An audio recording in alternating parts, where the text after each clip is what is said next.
পাশে যে ইনি বলছেন আজকে ফার্স্ট টাইম প্রার্থনা আসে, এনাকে বলছে যে এনার আজকে বলছে যে যে যখন নিয়ে আসা হয় এনাকে প্রচন্ড পরিমাণে খিচুনি হচ্ছিল, বমি হচ্ছিল, হিচকি হচ্ছিল, এমন অবস্থা হয়ে গেছিল যে ভলেন্টিয়াররা ধরেও রাখতে পারছিলেন না। আজকে কবে থেকে এই 2 সপ্তাহ ধরে এনার এরকম সমস্যা হচ্ছে। আজকে যে মতো অভিষিক্ত অয়েল লাগানো হয়, ফায়ার বার্তানো হয়, পুরো টোটালি ফ্রি হয়ে যান।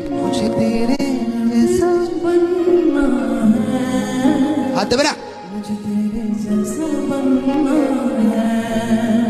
দেখি হয়েছে কে হয় এটা? শুয়ে আছো নাকি তোমরা সব এখানে?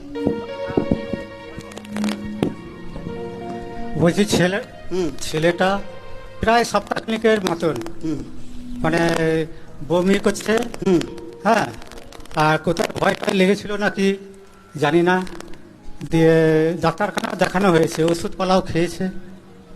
হ্যাঁ, আগে তো ঠিক ছিল? হ্যাঁ, আগে থেকে বলতে কেমন, আগে থেকে এরকম ছিল না।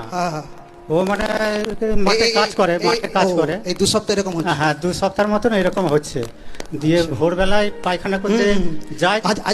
আজকে আসার আগে খিচুনি হচ্ছিল? হ্যাঁ, আসার আগে খিচুনি হয়েছে। প্রার্থনার পর কি হয়েছে, কমে গেছে? হ্যাঁ, প্রার্থনার পরে কিছুটা কমে গেছে। আচ্ছা, অয়েল দেবে, কি অয়েল দেবে? जोर से तारीफ करें सकले, जोर से।